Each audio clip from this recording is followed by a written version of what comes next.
नमस्कार दर्शक बंधु मो सागर चलतु नजर पकईबा आज सकाळ केतोटी गुरुत्वपूर्ण खबर उपरे सेतिपाई वीडियोटी को शेष पर्यंत देखा मोर अनुरोध। वीडियोटी भल लगे वीडियोटी को लाइक करे, चैनल को सब्सक्राइब करे, कमेंट माध्यम जनातु आपण माने मो वीडियो केउ जिल्लारु देखुचंते। चलतु आज सकाळ खबर उपरे नजर पकईबा। प्रथम खबर देखु आसला बड़ खुशी खबर। राज्यवासी खुशी खबर एणिकी 5 केजी बदल मिल एत केजी मागणा चाउल। मोहन सरकार को 2 वर्ष पूर्ति अवसर में मुख्यमंत्री मोहन चरण माझी बड़ घोषणा करछन्ते। आज राज्य में लागू होब मुख्यमंत्री अन्नपूर्णा योजना। इस योजना हिताधिकारी को आहरी मागणा चाउल मिल। पूर्व से 5 केजी मागणा चाउल मिलुवा बेले एबे 10 केजी मिलिबो। सेहीपरि केजी रु पीजी देहमुक्त शिक्षा मिलवानी मुख्यमंत्री घोषणा करछन्ते। आर्थिक अनग्रसर छात्र छात्री को यह सुविधा मिलिबो। खाली सेतिक नुहे एका संगे 3 मासर भत्ता मिलिबो बोली मुख्यमंत्री सूचना दैछन्ते। से कहछन्ते भत्ता प्रदान समस्या राज्यर नुहे केन्द्रर आवश्यक त्रुटि जोग भत्ता प्रदान रे विलंब होइछि। 10 लाख हिताधिकारी को मधुर 2 लाख लोकक त्रुटि सुधुरिछि। 2 लाख हिताधिकारी को भत्ता देवा आरंभ होई जाइछि। जे मानको मिलिने से मानको देवा को प्रक्रिया आरंभ होई जाइछि। गोटे मासरे न हेले भी 3 मासर भत्ता एका संगे मिलिबो बोली खबर मिलिछि। परवर्ती खबर देखंतु आसिला बड़ खबर। हटिबो विकृत नाम फेरिबो मूल ओडिया। 64 स्थान इंग्राजी बनान संशोधन हबो। ओडिशार विभिन्न जागा नाम इंग्राजी बनान बदलिबो। एतिपाई गत किछि दिन धरि प्रशासनिक प्रक्रिया चलिथिला। सरकार द्वारा गठित 71 स्तरीय कमिटी 26 जिल्लार 64 स्थान नामर इंग्राजी बनान संशोधन पई सुपारिश करथिला। आज कैबिनेट एही प्रस्ताव रे मोहर मारिछि। राज्य सरकार गजेट व्यक्ति माध्यम रे केंद्र गृह मंत्रालय को यह अवगत कराइबे। आज राति लोकसभा भवन रे मुख्यमंत्री मोहन चरण माझी अध्यक्षतार बसिଥିବା कैबिनेट बैठक रे एही प्रस्ताव समेत 6टी विभाग 8टी प्रस्ताव पारित होइछि। विकृत इंग्राजी बनान को संशोधन करने जिलापाल जनप्रतिनिधि और नागरिकों ठारू प्रस्ताव आह्वान करा जायतिला बोले खबर मिली। परवर्ती खबर देखंतु आसिला बड़ खुशी खबर। सरकार करिले बड़ घोषणा। अंगनवाड़ी कर्मी को मिलिबो। राज्यर समस्त अंगनवाड़ी कर्मी लेडी सुपरवाइजर और ब्लॉक संयोजक मानक स्मार्टफोन प्रदान रो शुभारंभ करिसंते मुख्यमंत्री। किछि अंगनवाड़ी कर्मी को स्मार्टफोन प्रदान करा जायछि। ए स्मार्टफोन रे महिला और शिशु विकास विभाग रो विभिन्न ऐप रहिछि। ए स्मार्टफोन जरिया गाँ रे अंगनवाड़ी कर्मी माने हिताधिकारी को विभाग रो विभिन्न योजना बाबद अवगत करने समस्या समाधान करें। ओडिशा सरकार अंगनवाड़ी कर्मी मानक प्राय 80,000 स्मार्टफोन बंटन करने को निष्पत्ति नहीं। शिशु एवं मां मानकर पोषण स्थितिर सठिक तथा प्रभावशाली तदारक पर सरकार यह पदक्षेप ग्रहण कर अधिकारी माने प्रकाश कर खबर मिली। परवर्ती खबर देखंतु आसिला बड़ खुशी खबर। राज्यवासी को मुख्यमंत्री को बड़ भेटी 35 लाख परिवार पाइबे पक्का घर। राज्यर गरीब और गृह शून्य लोकों मुख्यमंत्री मोहन चरण माझी एक ऐतिहासिक घोषणा करछन्ते। आगामी दिन में राज्यर प्राय 35 लाख योग्य हिताधिकारी को पक्का घर जगाई दियाजिबो। सबुठारु गुरुत्वपूर्ण कथा होछि एही मेगा गृह निर्माण योजना पई केंद्र सरकार को पक्षरु सबुज संकेत मिली सारिछि। सरकार को एही बड़ निष्पत्ति फल राज्यर लक्ष लक्ष गरीब परिवारक मुंड उपरे निजस्व पक्का छातर स्वप्न साकार होबाकु जाउछि। मुख्यमंत्री को सूचना अनुसार एही प्रकल्प को सुचारू रूपे परिचालन करबा पई एक स्वतंत्र ब्लूप्रिंट प्रस्तुत करा जायछि। योजना अधीन प्रति वर्ष 10 लाख हिताधिकारी को पक्का घर जगाई दियाजिबो। प्रकृत गरीब भूमिहीन एवं कंचा घरे रहुतबा आवश्यक लोकंक पाखरे जेपरि एही सुविधा पहुंचबो सेतिपाई संपूर्ण स्वच्छ प्रक्रिया हिताधिकारी चयन कराजिबो। ए चयन प्रक्रिया कौनसी प्रकार पातर अंतर किंवा दुर्नीति को बर्दाश्त कराजिबो नै बोली सरकार स्पष्ट करछन्ते बोली खबर मिलिछि। परवर्ती खबर देखंतु आसिला बड़ खुशी खबर। गृह रक्षीक पई बड़ घोषणा बढ़िला दैनिक भत्ता। राज्यर गृह रक्षी बा होमगार्ड मानक पई एक खुशी खबर। मुख्यमंत्री मोहन चरण माझी गृह रक्षी मानकर दैनिक भत्ता डीसीए वृद्धि करबा को एक गुरुत्वपूर्ण निष्पत्ति नहीं। सरकार को यही जनहितकर पदक्षेप फल एवं गृहरक्षी मानकर दैनिक भत्ता 639 टंका 650 टंका को वृद्धि पाई। वर्धित भत्ता चलित वर्ष अर्थात 2024 जनवरी 1 तारिख पिछला भाव लागू होब बोली सूचना दी जाइए। गृहरक्षी मानक आर्थिक स्थिति सुधारिबा पई सरकार नियमित व्यवधान भत्ता वृद्धि कर आसुचंती। पूर्व 2025 जुलाई 1 सेमानक दैनिक भत्ता 623 टंका 639 टंका को वृद्धि करा जायतिला। इतिमध्य राज्य सरकार निजर नियमित कर्मचारी मानक पई 2% अतिरिक्त महंगा भत्ता वृद्धि करिसंते। जाके 2026 जनवरी 1 रु लागू होइछि बोली खबर मिलिछि। परवर्ती खबर देखंतु आसिला बड़ खबर। बदली और पदोन्नति पाइतिबा शिक्षकों पई खुशी खबर मिलिबो एनओसी। बदली और पदोन्नति पाइतिबा शिक्षकों पई खुशी खबर। जनगणना काम सरे मिलिबो एनओसी। एने भद्रक जिला प्रशासन पक्षरु एने चिठी जारी होइछि। जनगणना काम रे संयुक्त शिक्षक मानको रिलीफ करबा और सेमानको नूतन कर्मस्थल ଅଞ୍ଚଳରେ ଯୋଗଦାନ ସୁନିଶ୍ଚିତ କରିବା ଲକ୍ଷ୍ୟରେ ଆବଶ୍ୟକ ଏନଓସି ବା କମ୍ପ୍ଲିସନ ସାର୍ଟିଫିକେଟ ପ୍ରଦାନ କରିବାକୁ ତହସିଲଦାର ତଥା ଚାର୍ଜ ଅଫିସର ମାନଙ୍କୁ ନିର୍ଦ୍ଦେଶ ଦିଆଯାଇଛି। ଭଦ୍ରକ ଜିଲ୍ଲାପାଳ ଓ ଜିଲ୍ଲା ମାଜିଷ୍ଟ୍ରେଟଙ୍କ କାର୍ଯ୍ୟାଳୟ ପକ୍ଷରୁ ଜାରି ହୋଇଥିବା ପତ୍ରରେ କୁହାଯାଇଛି ଯେ ଜନଗଣନା 2027 ର ପ୍ରଥମ ପର୍ଯ୍ୟାୟ ହାଉସ ଲିଷ୍ଟିଂ ଅପରେସନ ଗତ 15 ମେ 2026 ରେ ସମାପ୍ତ ହୋଇସାରିଛି ବୋଲି ଖବର ମିଳିଛି। ପରବର୍ତ୍ତୀ ଖବର ଦେଖନ୍ତୁ, ଆସିଲା ବଡ଼ ଖୁସି ଖବର। ଏକାଥରେ ମିଳିବ 3 ମାସର ଭତ୍ତା ହିତାଧିକାରୀଙ୍କ ପାଇଁ ବଡ଼ ଖବର। ରାଜ୍ୟର ଲକ୍ଷ ଲକ୍ଷ ଭତ୍ତାଧାରୀଙ୍କ ପାଇଁ ଏକ ଖୁସି ଖବର ସାମ୍ନାକୁ ଆସିଛି। ସରକାରଙ୍କ ପକ୍ଷରୁ ମିଳିଥିବା ସୂଚନା ଅନୁଯାୟୀ ଆଗାମୀ ଦିନରେ ହିତାଧିକାରୀ ମାନଙ୍କୁ ଏକାଥରକେ ଦୀର୍ଘ 3 ମାସର ଭତ୍ତା ଟଙ୍କା ପ୍ରଦାନ କରାଯିବ। ଏହି ନିଷ୍ପତ୍ତି ଫଳରେ ରାଜ୍ୟର ବୃଦ୍ଧ ବୃଦ୍ଧା ବିଧବା ଏବଂ ଭିନ୍ନକ୍ଷମ ମାନେ ବିଶେଷ ଭାବେ ଉପକୃତ ହେବେ। ପ୍ରଶାସନିକ ସ୍ତରରେ ଏଥିପାଇଁ ସମସ୍ତ ପ୍ରସ୍ତୁତି ଚୂଡ଼ାନ୍ତ ପର୍ଯ୍ୟାୟରେ ପହଞ୍ଚିଛି। ସାଧାରଣତଃ ପ୍ରତି ମାସର ଭତ୍ତା ପ୍ରଦାନ କରାଯାଉଥିବା ବେଳେ କେତେକ ବୈଷୟିକ ତ୍ରୁଟି ଏବଂ ବଜେଟ ବ୍ୟବସ୍ଥା ଯୋଗୁଁ ଗତ କିଛି ମାସର ଭତ୍ତା ବାକି ରହିଥିଲା। ଏହାକୁ ଦୃଷ୍ଟିରେ ରଖି ସରକାର ସମସ୍ତ ବକେୟା ରାଶିକୁ ଏକା ସଙ୍ଗେ ମଞ୍ଜୁର କରିଛନ୍ତି। ଯେଉଁ ହିତାଧିକାରୀ ମାନେ ନିୟମିତ ଭାବେ ମଧୁବାବୁ ପେନସନ ଯୋଜନା କିମ୍ବା ଜାତୀୟ ସାମାଜିକ ସହାୟତା କାର୍ଯ୍ୟକ୍ରମ NSAP ମାଧ୍ୟମରେ ସହାୟତା ପାଉଥିଲେ ସେମାନଙ୍କ ବ୍ୟାଙ୍କ ଆକାଉଣ୍ଟକୁ ସିଧାସଳଖ ଡିବିଟି ମାଧ୍ୟମରେ ଏହି ଅର୍ଥ ପଠାଯିବ। ଯେଉଁ ସ୍ଥାନ ଗୁଡ଼ିକର ବ୍ୟାଙ୍କିଂ ସେବା ସହଜ ନୁହେଁ ସେଠାରେ ପଞ୍ଚାୟତ ସ୍ତରରେ କ୍ୟାମ୍ପ କରାଯାଇ ନଗଦ ଟଙ୍କା ବଣ୍ଟନ କରାଯିବାର ବ୍ୟବସ୍ଥା ହୋଇଛି ବୋଲି ଖବର ମିଳିଛି। ପରବର୍ତ୍ତୀ ଖବର ଦେଖନ୍ତୁ, ଆସିଲା ବଡ଼ ଖୁସି ଖବର। ମୁଖ୍ୟମନ୍ତ୍ରୀଙ୍କ ବଡ଼ ଘୋଷଣା। କେଜିରୁ ପିଜି ପର୍ଯ୍ୟନ୍ତ ମାଗଣା ପଢିବେ ଛାତ୍ରଛାତ୍ରୀ। ଖର୍ଚ୍ଚର ଭୋଜ ଆଉ ମୋହନ ସରକାରକୁ ଶୁକ୍ରବାର ପୂରିଛି 2 ବର୍ଷ। ଏହି ପୂର୍ତ୍ତି ଅବସରରେ ମୁଖ୍ୟମନ୍ତ୍ରୀ ମୋହନ ଚରଣ ମାଝୀ ତାଙ୍କ ଅଭିଭାଷଣ ରଖିଛନ୍ତି। ମୁଖ୍ୟମନ୍ତ୍ରୀ କହିଛନ୍ତି, ଠିକ୍ 2 ବର୍ଷ ତଳେ ଆଜିର ଦିନରେ ଆମ ସରକାର ଦାୟିତ୍ୱ ଗ୍ରହଣ କରିଥିଲା। ଏହା ପରଠୁ ଆରମ୍ଭ ହୋଇଥିଲା ଲୋକଙ୍କ ସରକାର। ଜନତାଙ୍କ ସହ ମିଶିଛୁ। ଓଡ଼ିଶାବାସୀଙ୍କ ଅଗ୍ରଗତି ପାଇଁ ଆମେ ଆଗକୁ ବଢିଛୁ। ଡବଲ ଇଞ୍ଜିନ ସରକାରର ଡବଲ ପ୍ରଭାବ ପଡିଛି। 2 ବର୍ଷରେ 121ଟି ଯୋଜନା କାର୍ଯ୍ୟକାରୀ ହୋଇଛି। ଏହା ସମଗ୍ର ଓଡ଼ିଶା ଗଠନରେ ପ୍ରଭାବ ପକାଇଛି। ପ୍ରତ୍ୟେକ ଗାଁକୁ ମୌଳିକ ସୁବିଧା ପହଞ୍ଚାଇ ପାରିନଥିଲା 24 ବର୍ଷିଆ ସରକାର। ବିଦ୍ୟୁତ, ପାନୀୟ ଜଳ, ଗାଁକୁ ରାସ୍ତାଟିଏ ଦେଇ ପାରିନଥିଲେ ପୂର୍ବ ସରକାର। ଏଥିସହିତ ମୁଖ୍ୟମନ୍ତ୍ରୀ ଏକ ବଡ଼ ଘୋଷଣା କରିଛନ୍ତି। ମୁଖ୍ୟମନ୍ତ୍ରୀ କହିଛନ୍ତି, କେଜିରୁ ପିଜି ପର୍ଯ୍ୟନ୍ତ ସମ୍ପୂର୍ଣ୍ଣ ମାଗଣା ପଢିବେ ଛାତ୍ରଛାତ୍ରୀ। ରାଜ୍ୟର ଆର୍ଥିକ ଅନଗ୍ରସର ପିଲା ଏଥିରୁ ଉପକୃତ ହେବ। ପାଠପଢା ନିମନ୍ତେ ଖର୍ଚ୍ଚର ବୋଝ ଆଉ କାହା କାନ୍ଧରେ ପଡିବ ନାହିଁ ବୋଲି ମୁଖ୍ୟମନ୍ତ୍ରୀ କହିଛନ୍ତି ବୋଲି ଖବର ମିଳିଛି। ପରବର୍ତ୍ତୀ ଖବର ଦେଖନ୍ତୁ, ଆସିଲା ବଡ଼ ଖବର। ମାସକ ଭିତରେ ରାଜ୍ୟର ପ୍ରତିଷ୍ଠାନ ଗୁଡ଼ିକର ନାମ ସଂଶୋଧନ ହେବ। ରାଜସ୍ୱ ମନ୍ତ୍ରୀ କହିଲେ, ରାଜ୍ୟର ବିଭିନ୍ନ ପ୍ରତିଷ୍ଠାନ, ସରକାରୀ କାର୍ଯ୍ୟାଳୟ ଓ ସଂସ୍ଥା ଗୁଡ଼ିକର ନାମରେ ଥିବା ତ୍ରୁଟିକୁ ସଂଶୋଧନ କରିବା ପାଇଁ ରାଜ୍ୟ ସରକାର ବଡ଼ ପଦକ୍ଷେପ ନେଇଛନ୍ତି। ଆସନ୍ତା 1 ମାସ ମଧ୍ୟରେ ରାଜ୍ୟରେ ଥିବା ପ୍ରତିଷ୍ଠାନ ଗୁଡ଼ିକର ନାମ ସଠିକ ଭାବେ ଲେଖାଯିବ ଓ ଉଚ୍ଚାରଣ କରାଯିବ ବୋଲି ରାଜସ୍ୱ ମନ୍ତ୍ରୀ ସୁରେଶ ପୂଜାରୀ ସୂଚନା ଦେଇଛନ୍ତି। ମନ୍ତ୍ରୀ କହିଛନ୍ତି ଯେ ରାଜ୍ୟର ଅନେକ ସ୍ଥାନରେ ଓଡ଼ିଆ ନାମର ଭୁଲ ବନାନ, ଅସଠିକ ଇଂରାଜୀ ଲିପିତରଣ ଏବଂ ଉଚ୍ଚାରଣ ଜନିତ ତ୍ରୁଟି ଦେଖିବାକୁ ମିଳିଛି। ଏହାକୁ ଦୂର କରି ନାମ ଗୁଡ଼ିକୁ ମୂଳ ରୂପରେ ଓ ସଠିକ ଭାବେ ପ୍ରଦର୍ଶିତ କରିବାକୁ ସରକାର ପଦକ୍ଷେପ ନେଉଛନ୍ତି ବୋଲି ଖବର ମିଳିଛି। ପରବର୍ତ୍ତୀ ଖବର ଦେଖନ୍ତୁ, ଆସିଲା ବଡ଼ ଖବର। 18 ଯାଏ ଝଡ଼ ବର୍ଷା ଏସବୁ ଜିଲ୍ଲାକୁ ଆଲର୍ଟ। ଦକ୍ଷିଣ ପଶ୍ଚିମ ମୌସୁମୀ ବାୟୁ ଶୁକ୍ରବାର ଓଡ଼ିଶାରେ ପ୍ରବେଶ କରିବା ପରେ ପାଗରେ ସାମାନ୍ୟ ପରିବର୍ତ୍ତନ ହୋଇଛି। ବର୍ତ୍ତମାନ ମୌସୁମୀ ବାୟୁ ପାରାଦୀପ ଓ ବାରିପଦା ଦେଇ ଗତି କରୁଛି। ଏହା ଆଗକୁ ବଢିବା ପାଇଁ ପାଗ ଅନୁକୂଳ ଥିବାରୁ ଆସନ୍ତା 2 ରୁ 3 ଦିନ ମଧ୍ୟରେ ଓଡ଼ିଶାର ଆଉ କିଛି ଅଂଶକୁ ମୌସୁମୀ ଛୁଇଁବା ସହ ବର୍ଷା ହେବ ବୋଲି ଆଞ୍ଚଳିକ ପାଣିପାଗ କେନ୍ଦ୍ର ପକ୍ଷରୁ ସୂଚନା ଦିଆଯାଇଛି। ଜୁନ 18 ପର୍ଯ୍ୟନ୍ତ ରାଜ୍ୟରେ ବର୍ଷା ହେବାକୁ ଥିବାବେଳେ ରବିବାର ରାଜ୍ୟର କେତେକ ଅଞ୍ଚଳରେ ଗରମ ଓ ଗୁଳୁଗୁଳି ଅନୁଭୂତ ହୋଇଛି ବୋଲି ଖବର ମିଳିଛି। ପରବର୍ତ୍ତୀ ଖବର ଦେଖନ୍ତୁ, ଆସିଲା ବଡ଼ ଖୁସି ଖବର। 6ଟି ବିଭାଗର 8ଟି ବଡ଼ ପ୍ରସ୍ତାବକୁ ଓଡ଼ିଶା କ୍ୟାବିନେଟର ମଞ୍ଜୁରୀ। ମୁଖ୍ୟମନ୍ତ୍ରୀ ମୋହନ ମାଝୀଙ୍କ ଅଧ୍ୟକ୍ଷତାରେ ଆୟୋଜିତ ରାଜ୍ୟ କ୍ୟାବିନେଟ ବୈଠକରେ 6ଟି ବିଭାଗ ପକ୍ଷରୁ ଆଗତ 8ଟି ଗୁରୁତ୍ୱପୂର୍ଣ୍ଣ ପ୍ରସ୍ତାବକୁ ମଞ୍ଜୁରୀ ମିଳିଛି। ରାଜ୍ୟର ପର୍ଯ୍ୟଟନ, ଭିତ୍ତିଭୂମି ବିକାଶ, ରାଜସ୍ୱ ପ୍ରଶାସନ ଓ ଜଳ ସମ୍ପଦ କ୍ଷେତ୍ରରେ ଏହି ପ୍ରସ୍ତାବ ଗୁଡ଼ିକ ଗୁରୁତ୍ୱପୂର୍ଣ୍ଣ ପ୍ରଭାବ ପକାଇବ। କ୍ୟାବିନେଟରେ ଶିଳ୍ପ ବିଭାଗର 2ଟି, ଗୃହ ଓ ନଗର ଉନ୍ନୟନ ବିଭାଗର 2ଟି, ଜଳ ସମ୍ପଦ ବିଭାଗର 1, ରାଜସ୍ୱ ବିଭାଗର 1 ଏବଂ ପର୍ଯ୍ୟଟନ ବିଭାଗର 2ଟି ପ୍ରସ୍ତାବ ଅନୁମୋଦିତ ହୋଇଛି। ପର୍ଯ୍ୟଟନ କ୍ଷେତ୍ରର ବିକାଶ ପାଇଁ ରାଜ୍ୟ ସରକାର ପକ୍ଷରୁ ପ୍ରାୟ 2000 କୋଟି ଟଙ୍କା ବ୍ୟୟରେ 2ଟି ନୂତନ ଯୋଜନାକୁ ମଞ୍ଜୁରୀ ଦିଆଯାଇଛି। ଏଥିସହ ହସ୍ପିଟାଲିଟି ଇନଫ୍ରାଷ୍ଟ୍ରକ୍ଚର ପାଇଁ ଲ୍ୟାଣ୍ଡ ବ୍ୟାଙ୍କ ଗଠନ କରିବାକୁ ମଧ୍ୟ ସରକାର ନିଷ୍ପତ୍ତି ନେଇଛନ୍ତି, ଯାହା ରାଜ୍ୟରେ ବହୁତ ପର୍ଯ୍ୟଟନ ନିବେଶକୁ ଆକର୍ଷିତ କରିବ ବୋଲି ଖବର ମିଳିଛି। ପରବର୍ତ୍ତୀ ଖବର ଦେଖନ୍ତୁ, ଆସିଲା ବଡ଼ ଖବର। ମିଥ୍ୟା ସମ୍ପତ୍ତି ତଥ୍ୟ ଦେଲେ ବାବୁଙ୍କୁ ମିଳିବ ଦଣ୍ଡ। ରାଜ୍ୟ ସରକାରଙ୍କ ବିଭିନ୍ନ ବିଭାଗରେ କାର୍ଯ୍ୟରତ କର୍ମଚାରୀ ନିଜ ସମ୍ପତ୍ତି ବିବରଣୀ ଦେବାରେ ବିଳମ୍ବ କରୁଥିବାରୁ ଏହାକୁ ନେଇ ଶୁକ୍ରବାର ରାଜ୍ୟ କ୍ୟାବିନେଟ ଏକ ଗୁରୁତ୍ୱପୂର୍ଣ୍ଣ ପଦକ୍ଷେପ ନେଇଛନ୍ତି। ଯେଉଁଠି ଅଧିକାରୀ କିମ୍ବା କର୍ମଚାରୀ ସମ୍ପତ୍ତି ସଂକ୍ରାନ୍ତୀୟ ମିଥ୍ୟା ତଥ୍ୟ ଦେବେ, ଅର୍ଥ ବା ବିଳମ୍ବ କରିବେ, ତାଙ୍କୁ ଦଣ୍ଡିତ କରାଯିବ। ମୁଖ୍ୟମନ୍ତ୍ରୀ ମୋହନ ଚରଣ ମାଝୀଙ୍କ ଅଧ୍ୟକ୍ଷତାରେ ଅନୁଷ୍ଠିତ ରାଜ୍ୟ କ୍ୟାବିନେଟର ବୈଠକରେ ଓଡ଼ିଶା ସରକାରୀ କର୍ମଚାରୀଙ୍କ ଆଚରଣ ନିୟମାବଳୀ 1959ର ସଂଶୋଧନ ପ୍ରସ୍ତାବକୁ ଅନୁମୋଦନ ମିଳିଛି ବୋଲି ଖବର ମିଳିଛି। ପରବର୍ତ୍ତୀ ଖବର ଦେଖନ୍ତୁ, ଆସିଲା ବଡ଼ ଖୁସି ଖବର। ରାଜ୍ୟ ସରକାରଙ୍କ ବଡ଼ ଘୋଷଣା। ମାଗଣା ବସରେ ଯିବେ ନିଟ୍ ପରୀକ୍ଷାର୍ଥୀ। ବଡ଼ ଘୋଷଣା କଲେ ରାଜ୍ୟ ସରକାର। ମାଗଣା ବସରେ ଯିବେ ନିଟ୍ ୟୁଜି ପରୀକ୍ଷାର୍ଥୀ। ଏନେଇ ବାଣିଜ୍ୟ ଓ ପରିବହନ ବିଭାଗ ନିର୍ଦ୍ଦେଶ ଜାରି କରିଛି। ଆଡମିଟ୍ କାର୍ଡ ଦେଖାଇ ପରୀକ୍ଷାର୍ଥୀ ଓ OSRTC ବସ ରେ ମାଗଣାରେ ଯାଇପାରିବେ। ପରୀକ୍ଷା କେନ୍ଦ୍ରରେ ସହଜରେ ପହଞ୍ଚିବା ପାଇଁ ମାଗଣା ବସ୍ ସେବା। ଆସନ୍ତା 21 ତାରିଖରେ NEET UG ପୁଣ୍ୟ ପରୀକ୍ଷା ହେବ।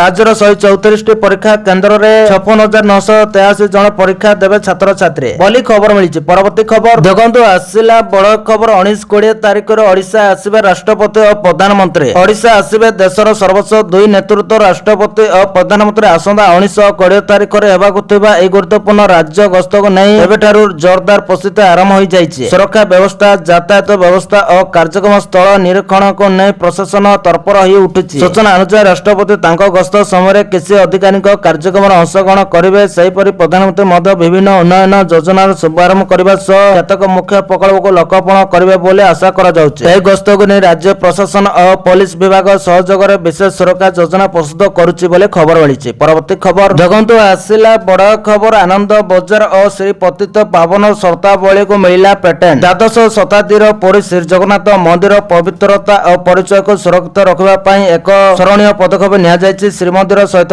ଜଡ଼ିତ କେତେକ ପ୍ରମୁଖ ଶବ୍ଦ ଓ ଲୋଗୋର ପେଟେଣ୍ଟ ସ୍ୱତ୍ୱାଧିକାର ହାସଲ କରାଯାଇଛି। ଶ୍ରୀଜଗନ୍ନାଥ ମନ୍ଦିର ପ୍ରଶାସନ SJTA ପକ୍ଷରୁ ବୁଧବାର ଏନେଇ ଘୋଷଣା କରାଯାଇଛି। ମିଳିଥିବା ସୂଚନା ଅନୁସାରେ ଶ୍ରୀମନ୍ଦିର, ଆନନ୍ଦ ବଜାର ଓ ଶ୍ରୀ ପତିତ ପାବନ ସର୍ତ୍ତାବଳୀକୁ ପେଟେଣ୍ଟ ପ୍ରଦାନ କରାଯାଇଛି। ଏହାଛଡ଼ା ଶ୍ରୀଜଗନ୍ନାଥ ଟେମ୍ପଲ ଆଡମିନିଷ୍ଟ୍ରେସନ SJT ଲୋଗୋକୁ ମଧ୍ୟ ପେଟେଣ୍ଟ ପ୍ରଦାନ କରାଯାଇଛି। ପ୍ରଶାସନ ପକ୍ଷରୁ ଶ୍ରୀମନ୍ଦିର, ଜଗନ୍ନାଥ ଧାମ, ମହାପ୍ରସାଦ, ଶ୍ରୀକ୍ଷେତ୍ର, ପୁରୁଷୋତ୍ତମ ଧାମ ଓ ଶ୍ରୀମନ୍ଦିର ଲୋଗୋ ସମେତ ଆହୁରି 26ଟି ଶବ୍ଦ ପାଇଁ ପେଟେଣ୍ଟ ଆବେଦନ କରାଯାଇଥିଲା। ଅଧିକାରୀମାନେ ଆଶା ପ୍ରକଟ କରିଛନ୍ତି ଏଗୁଡ଼ିକ ମଧ୍ୟ ଶୀଘ୍ର ହାସଲ ହୋଇଯିବ ବୋଲି ଖବର ମିଳିଛି। ପରବର୍ତ୍ତୀ ଖବର ଦେଖନ୍ତୁ, ଆସିଲା ବଡ଼ ଖବର। NEET ରି-ଏକ୍ଜାମ ପରୀକ୍ଷାରେ ବଡ଼ ପରିବର୍ତ୍ତନ। ପରୀକ୍ଷା ସମୟ ଅବଧି national testing agency NTA NEET ପୁଣ୍ୟ ପରୀକ୍ଷା ପାଇଁ ପ୍ରସ୍ତୁତି ଆରମ୍ଭ କରିଛି। ଏହି ପ୍ରକ୍ରିୟାର ଏକ ଅଂଶ ଭାବରେ NTA କିଛି ପରିବର୍ତ୍ତନ ଘୋଷଣା କରିଛି, ଯେଉଁଥିରେ ଉତ୍ତର ଖାତାର ଡିଜାଇନରେ ପରିବର୍ତ୍ତନ କରାଯାଇଛି। ଏହା ସହିତ ପରୀକ୍ଷା ସମୟରେ ପରୀକ୍ଷାର୍ଥୀମାନଙ୍କୁ ଅଧିକ ପୃଷ୍ଠା ଯୋଗାଇ ଦିଆଯିବ। NTA ଏହା ମଧ୍ୟ ସ୍ପଷ୍ଟ କରିଛି ଯେ ପରୀକ୍ଷା ପାଇଁ ମୋଟ 155 ମିନିଟ୍ ଦିଆଯିବ, ଯାହା NEET ପୁଣ୍ୟ ପରୀକ୍ଷା ପାଇଁ ଅତିରିକ୍ତ 15 ମିନିଟ୍ ପ୍ରଦାନ କରିବ। ଆଗାମୀ ପରୀକ୍ଷାରେ ଏହି ପରିବର୍ତ୍ତନ ହେବ, କିନ୍ତୁ ଆସନ୍ତା ବର୍ଷ ହେବାକୁ ଥିବା ପରୀକ୍ଷାରେ ଏହା ଲାଗୁ ହେବ କି ନାହିଁ ତାହା ସ୍ପଷ୍ଟ କରାଯାଇନାହିଁ ବୋଲି ଖବର ମିଳିଛି। ପରବର୍ତ୍ତୀ ଖବର ଦେଖନ୍ତୁ, ଆସିଲା ବଡ଼ ଖୁସି ଖବର। ଦୀଘା ଜଗନ୍ନାଥ ମନ୍ଦିରରୁ ହଟିଲା ଧାମ ଶବ୍ଦ। ଏବେ ଏହି ନାମରେ ଶେଷରେ ଦୀଘା ଜଗନ୍ନାଥ ମନ୍ଦିରରୁ ହଟିଛି ଧାମ ଶବ୍ଦ। ମୁଖ୍ୟମନ୍ତ୍ରୀ ମୋହନ ଚରଣ ମାଝୀଙ୍କ ଅନୁରୋଧ କ୍ରମେ ଘୋଷଣା କରିଛନ୍ତି ପଶ୍ଚିମବଙ୍ଗ ମୁଖ୍ୟମନ୍ତ୍ରୀ ଶୁଭେନ୍ଦୁ ଅଧିକାରୀ। ସେ କହିଛନ୍ତି ପୁରୀ ରୀତିନୀତି ଅନୁଯାୟୀ ଦୀଘାରେ ପୂଜାପାଠ ହେବ, ଦୀଘା ଜଗନ୍ନାଥ ଧାମ ହେବ। ଦୀଘା ଶ୍ରୀ ଜଗନ୍ନାଥ ମନ୍ଦିର ଏବଂ ସରକାରୀ ନଥିଲେ ସାଂସ୍କୃତିକ କେନ୍ଦ୍ର ଭାବରେ ରହିବ। ପଶ୍ଚିମବଙ୍ଗର ଦୀଘା ଠାରେ ତତ୍କାଳୀନ ତୃଣମୂଳ ସରକାର ଏକ ଜଗନ୍ନାଥ ମନ୍ଦିର ନିର୍ମାଣ କରି ତାହାର ଉଦ୍ଘାଟନ କରିଥିଲେ। ଉକ୍ତ ଜଗନ୍ନାଥ ମନ୍ଦିରର ନାମ ଜଗନ୍ନାଥ ଧାମ ଦୀଘା ବୋଲି ଉଲ୍ଲେଖ କରାଯାଇଥିଲା। ତେବେ ସେହି ମନ୍ଦିରର ନାମକରଣକୁ ନେଇ ପ୍ରଥମରୁ ବିବାଦ ଦେଖିବାକୁ ମିଳିଥିଲା। ତେଣୁ ଦୀଘା ଜଗନ୍ନାଥ ମନ୍ଦିରରୁ ଧାମ ଶବ୍ଦ ହଟାଇବାକୁ ଓଡ଼ିଶା ମୁଖ୍ୟମନ୍ତ୍ରୀ ମୋହନ ଚରଣ ମାଝୀ ଚିଠି ଲେଖି ପଶ୍ଚିମବଙ୍ଗ ମୁଖ୍ୟମନ୍ତ୍ରୀ ଶୁଭେନ୍ଦୁ ଅଧିକାରୀଙ୍କୁ ଜଣାଇଥିଲେ। ଏହାପରେ ପଶ୍ଚିମବଙ୍ଗର ଭାଜପା ସରକାର ସେହି ନାମରୁ ଧାମ ଶବ୍ଦ ତୁରନ୍ତ ପ୍ରତ୍ୟାହାର କରିବେ ବୋଲି ନିଷ୍ପତ୍ତି ନେଇଥିଲେ ବୋଲି ଖବର ମିଳିଛି। ପରବର୍ତ୍ତୀ ଖବର ଦେଖନ୍ତୁ, ଆସିଲା ବଡ଼ ଖୁସି ଖବର। ସହରାଞ୍ଚଳରେ ଭଡ଼ାରେ ରହୁଥିବା ଲୋକଙ୍କ ପାଇଁ ଖୁସି ଖବର। ନଗର ଉନ୍ନୟନ ମନ୍ତ୍ରୀ କହିଲେ, ରାଜ୍ୟର ସହରାଞ୍ଚଳରେ ବାସସ୍ଥାନ ସମସ୍ୟା ଦୂର କରିବା ଏବଂ ଭଡ଼ାଟିଆଙ୍କୁ ସୁଲଭ ମୂଲ୍ୟରେ ଘର ଯୋଗାଇ ଦେବା ଲକ୍ଷ୍ୟରେ ରାଜ୍ୟ ସରକାର ନୂଆ ରେଣ୍ଟାଲ ହାଉସିଂ ପଲିସି ଆଣିଛନ୍ତି। ଏନେଇ ନଗର ଉନ୍ନୟନ ମନ୍ତ୍ରୀ ପ୍ରତିକ୍ରିୟା ରଖି କହିଛନ୍ତି ଯେ ଭଡ଼ା ଘରର ଚାହିଦା ବଢୁଥିବା ବେଳେ ସରକାର ଏହି ନୂଆ ପଦକ୍ଷେପ ଗ୍ରହଣ କରିଛନ୍ତି। ମନ୍ତ୍ରୀ କହିଛନ୍ତି ଯେ ବିଶେଷ କରି ରାଜଧାନୀ ଭୁବନେଶ୍ୱର ସମେତ ବିଭିନ୍ନ ସହରକୁ ପ୍ରତିଦିନ ବହୁ ଲୋକ ରୋଜଗାର, ଶିକ୍ଷା ଓ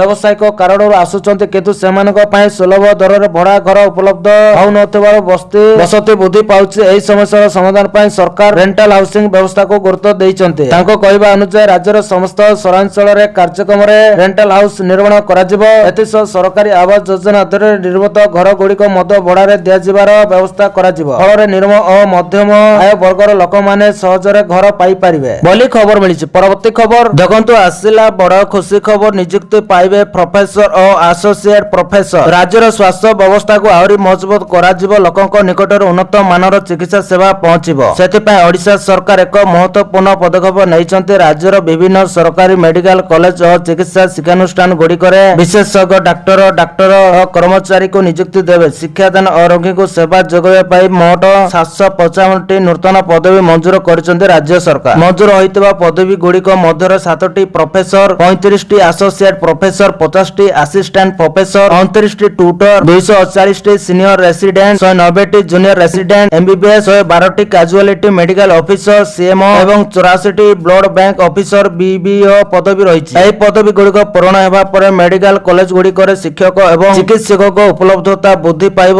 ଯାହା ଚିକିତ୍ସା, ଶିକ୍ଷା ଓ ରୋଗୀ ସେବା ଉଭୟ କ୍ଷେତ୍ରରେ ସକାରାତ୍ମକ ପ୍ରଭାବ ପକାଇବ ବୋଲି ଖବର ମିଳିଛି। ପରବର୍ତ୍ତୀ ଖବର, ଜଗନ୍ତ ଆସିଲା ବଡ଼ ଖବର। ନିର୍ମାଣ ଦିନ କାର୍ଯ୍ୟ ପରିଦର୍ଶନ କଲେ ମନ୍ତ୍ରୀ। ସମୀକ୍ଷା କରି କହିଲେ, ଗଞ୍ଜାମ ଜିଲ୍ଲା ଛତରପୁର ବ୍ଲକ ଅନ୍ତର୍ଗତ ରଘୁନାଥପୁର ଛକଠାରେ ନିର୍ମାଣ ଦିନ ରିଙ୍ଗ ରୋଡକୁ ଓଡ଼ିଶା ସରକାରଙ୍କ ଆଇନ ପୂର୍ତ୍ତ ଅବକାରୀ ବିଭାଗର ମନ୍ତ୍ରୀ ପୃଥ୍ୱୀରାଜ ହରିଚନ୍ଦନ ପରିଦର୍ଶନ କରି କାର୍ଯ୍ୟର ଅଗ୍ରଗତି ଓ ଗୁଣାତ୍ମକ ମାନର ସମୀକ୍ଷା କରିବା ସହ ନିର୍ଦ୍ଧାରିତ ସମୟ ମଧ୍ୟରେ ଶୀଘ୍ର ପ୍ରକଳ୍ପ ସମାପ୍ତି ନିମନ୍ତେ ସମ୍ପୃକ୍ତ ଅଧିକାରୀଙ୍କ ସହ ଆଲୋଚନା କରାଯାଇଛି। ଏହି ପ୍ରକଳ୍ପ ସ୍ଥାନୀୟ ଅଞ୍ଚଳର ଯାତାୟାତ ବ୍ୟବସ୍ଥାକୁ ସୁଦୃଢ଼ କରିବା ସହ ଜନସାଧାରଣଙ୍କ ପାଇଁ ସୁବିଧା ବିରୁଦ୍ଧରେ ଏକ ମାଇଲଖୁଣ୍ଟ ସାବ୍ୟସ୍ତ ହେବ। ଏହି ପରିଦର୍ଶନ ବେଳେ ଛତରପୁର ବିଧାୟକ କୃଷ୍ଣଚନ୍ଦ୍ର ନାୟକ, ଗଞ୍ଜାମ ଜିଲ୍ଲାପାଳ ଭି କୀର୍ତ୍ତି ଭାସନ, ଗଞ୍ଜାମ ଜିଲ୍ଲା ପରିଷଦର ମୁଖ୍ୟ ଉନ୍ନୟନ ଅଧିକାରୀ ସମୀର କୁମାର ଜେନା, ଅତିରିକ୍ତ ଜିଲ୍ଲାପାଳ ସଚିନାନନ୍ଦ ନାୟକଙ୍କ ସମେତ ବିଭାଗ ଅଧିକାରୀ ମାନେ ଉପସ୍ଥିତ ଥିଲେ ବୋଲି ଖବର ମିଳିଛି। ପରବର୍ତ୍ତୀ ଖବର, ଦେଖନ୍ତୁ ଆସିଲା ବଡ଼ ଖବର। ରାଜ୍ୟବାସୀଙ୍କୁ ବଡ଼ ଝଟକା। ଜୁନ ମାସ ଶେଷକୁ ବଢିକି ଆସିବ ବିଜୁଳି ବିଲ୍। ଗ୍ରାହକ ମାନଙ୍କୁ ଖୁବ୍ ଶୀଘ୍ର ମହଙ୍ଗା ବିଜୁଳିର ସଂକଟ ଲାଗିପାରେ, କାରଣ ପଶ୍ଚିମ ଏସିଆରେ ଜାରି ରହିଥିବା ଭୂ ରାଜନୈତିକ ସଂକଟ ଏବଂ ବିରୋଧ ସିଧାସଳଖ ପ୍ରଭାବ ବିଦ୍ୟୁତ ଉତ୍ପାଦନ ଉପରେ ପଡ଼ିବାକୁ ଲାଗିଛି। ବିଶ୍ୱ ସ୍ତରରେ ଗ୍ୟାସ, ପେଟ୍ରୋଲ, ଡିଜେଲ ଏବଂ ଅଶୋଧିତ ତେଲ ସହିତ କୋଇଲା ଆମଦାନୀ ଓ ପରିବହନ ଖର୍ଚ୍ଚରେ ବହୁତ ବୃଦ୍ଧି ଘଟିଛି। ଏହାଦ୍ୱାରା ଦେଶରେ କୋଇଲା ଏବଂ ଜାଳେଣୀ ମହଙ୍ଗା ହୋଇଛି, ଯେଉଁଥିପାଇଁ ବିଦ୍ୟୁତ କିଣିବା ମଧ୍ୟ ମହଙ୍ଗା ହୋଇଯାଇଛି। ବିଜୁଳି କମ୍ପାନୀ ଗୁଡ଼ିକର ଉତ୍ପାଦନ ଖର୍ଚ୍ଚ ବଢିଯାଇଛି। କମ୍ପାନୀ ଗୁଡ଼ିକୁ କ୍ଷତିରୁ ବଞ୍ଚାଇବା ପାଇଁ ବିଜୁଳି ଦର ବଢାଇବାକୁ ନିଷ୍ପତ୍ତି ନିଆଯାଇଛି ବୋଲି ଖବର ମିଳିଛି। ପରବର୍ତ୍ତୀ ଖବର, ଦେଖନ୍ତୁ ଆସିଲା ବଡ଼ ଖବର। ମେ ମାସର ଖୁଚୁରା ମୁଦ୍ରାସ୍ଫୀତି ହାର 3.93%କୁ ବୃଦ୍ଧି। ଓଡ଼ିଶାର ଖୁଚୁରା ମୁଦ୍ରାସ୍ଫୀତି ହାର 4.54%। ଖାଦ୍ୟ ସାମଗ୍ରୀ ଦର ବଢିବାରୁ ମେ ମାସର ଖୁଚୁରା ମୁଦ୍ରାସ୍ଫୀତି ହାର 3.93%କୁ ବୃଦ୍ଧି ପାଇଛି। ଗତ 16 ମାସ ମଧ୍ୟରେ ଦରଦାମର ଏହା ହେଉଛି ସର୍ବୋଚ୍ଚ ସ୍ତର। ଗତ ଏପ୍ରିଲରେ ତାହା 3.48% ଥିଲା। ମେ ମାସରେ ଓଡ଼ିଶାର ଖୁଚୁରା ମୁଦ୍ରାସ୍ଫୀତି ହାର 4.54% ହୋଇଛି। ଗ୍ରାମାଞ୍ଚଳରେ ଏହି ହାର 4.83% ଓ ସହରାଞ୍ଚଳରେ 3.74% ହୋଇଛି ବୋଲି ଖବର ମିଳିଛି। ପରବର୍ତ୍ତୀ ଖବର, ଦେଖନ୍ତୁ ଆସିଲା ବଡ଼ ଖବର। ବିରୋଧୀ ପଚାରୁଛନ୍ତି 2 ବର୍ଷରେ କଣ ଦେଲ? ମୋହନ କହିଲେ, ରାଜ୍ୟ ସରକାରଙ୍କ 2 ବର୍ଷ ପୂର୍ତ୍ତି ଉତ୍ସବ କାର୍ଯ୍ୟକ୍ରମରେ ମୁଖ୍ୟମନ୍ତ୍ରୀ ମୋହନ ମାଝୀଙ୍କ ସମାଧାନରେ ମୁଖ୍ୟମନ୍ତ୍ରୀ କହିଲେ, ବିରୋଧୀ ଦଳ ସବୁବେଳେ ପଚାରୁଛନ୍ତି ଡବଲ ଇଞ୍ଜିନ ସରକାରରେ ଓଡ଼ିଶା ପାଇଲା କଣ? ଯଦି ସତ୍ୟତମ ଉଦାହରଣ ଦେଖିଲେ, ପଶ୍ଚିମବଙ୍ଗ ସରକାରକୁ ଚିଠି ଲେଖିବା ପରେ ଦୀଘା ଜଗନ୍ନାଥ ମନ୍ଦିରରୁ ଧାମ ଶବ୍ଦ ହଟାଇବା ଏକ ବଡ଼ ଉପଲବ୍ଧି। ଏହା ଡବଲ ଇଞ୍ଜିନର ସଫଳତା। ରେଳ ପ୍ରକଳ୍ପରେ 90,000 କୋଟି, ସଡ଼କ ପଥରେ 80,000 କୋଟି ପୁଞ୍ଜିନିବେଶ, coastal highway, capital region ring road, Bhubaneswar, Cuttack, Puri, Paradip ଅର୍ଥନୀତି କରିଡର ଗଠନ, ଗ୍ରେଟର ଭୁବନେଶ୍ୱର ଗଠନ ଲକ୍ଷ୍ୟ ଏହି ଡବଲ ଇଞ୍ଜିନ ସରକାର ସଫଳତା ବୋଲି ବଙ୍କାଳିଲେ ମୁଖ୍ୟମନ୍ତ୍ରୀ ମୋହନ ମାଝୀ ବୋଲି ଖବର ମିଳିଛି। ପରବର୍ତ୍ତୀ ଖବର, ଦେଖନ୍ତୁ ଆସିଲା ବଡ଼ ଖବର। ଘର ଭଡ଼ା ବ୍ୟବସ୍ଥାରେ ବଡ଼ ସଂସ୍କାର ବଦଳିବ 69 ବର୍ଷର ପୁରୁଣା ଆଇନ। ଘର ଭଡ଼ା ବ୍ୟବସ୍ଥାରେ ବଡ଼ ସଂସ୍କାର ବଦଳିବ 69 ବର୍ଷର ପୁରୁଣା ଆଇନ, ଆସିବ ନୂଆ ଆଇନ। ଘର ମାଲିକ ଭଡ଼ାଟିଆ ବିବାଦର ହେବ ଶୀଘ୍ର ସମାଧାନ। ଗଠନ ହେବ ସ୍ୱତନ୍ତ୍ର ନ୍ୟାୟାଳୟ, ମୌଖିକ ନୁହେଁ ଲିଖିତ ଯୁକ୍ତିରେ ହେବ ଘର ଭଡ଼ା। ରାଜ୍ୟରେ ଘର ଭଡ଼ା ବ୍ୟବସ୍ଥାକୁ ଆଧୁନିକ ଓ ସ୍ୱଚ୍ଛ କରିବା ଲକ୍ଷ୍ୟରେ ରାଜ୍ୟ ସରକାର ଓଡ଼ିଶା ସହରାଞ୍ଚଳ ଭଡ଼ା ନିୟନ୍ତ୍ରଣ ଅଧିନିୟମ 2024ର ଚିଠା ପ୍ରକାଶ କରିଛନ୍ତି। କେନ୍ଦ୍ରର ମଡେଲ ଟେନାନ୍ସି ଆକ୍ଟକୁ ଆଧାର କରି ପ୍ରସ୍ତୁତ ଏହି ଚିଠା ଆଇନରେ ଘର ମାଲିକ ଓ ଭଡ଼ାଟିଆଙ୍କ ଅଧିକାର, ଦାୟିତ୍ୱ ଓ ବିବାଦ ସମାଧାନ ପାଇଁ ବ୍ୟାପକ ବ୍ୟବସ୍ଥା ରହିଛି। ଏଣିକି ମୌଖିକ ଯୁକ୍ତିରେ ଘର ଭଡ଼ା ଦେବା କିମ୍ବା ନେବା ସମ୍ଭବ ହେବ ନାହିଁ। ଘର ମାଲିକ ଓ ଭଡ଼ାଟିଆଙ୍କ ମଧ୍ୟରେ ଲିଖିତ ଚୁକ୍ତିନାମା ସ୍ୱାକ୍ଷର ହେବ ପରେ ତାହାକୁ 2 ମାସ ମଧ୍ୟରେ ଭଡ଼ା ପ୍ରାର୍ଥୀକରଣ ଓ ସ୍ଥାନୀୟ ଥାନାରେ ପଞ୍ଜୀକରଣ କରିବାକୁ ପଡ଼ିବ। ସରକାର ଏକ ଅନଲାଇନ ପୋର୍ଟାଲ ଖୋଲିବେ, ଯେଉଁଠାରେ ସମସ୍ତ ଭଡ଼ା ଯୁକ୍ତି ପଞ୍ଜୀକୃତ ହେବ। ପ୍ରତ୍ୟେକ ଯୁକ୍ତିକୁ ଏକ ୟୁନିକ୍ ଆଇଡି ନମ୍ବର ମିଳିବ।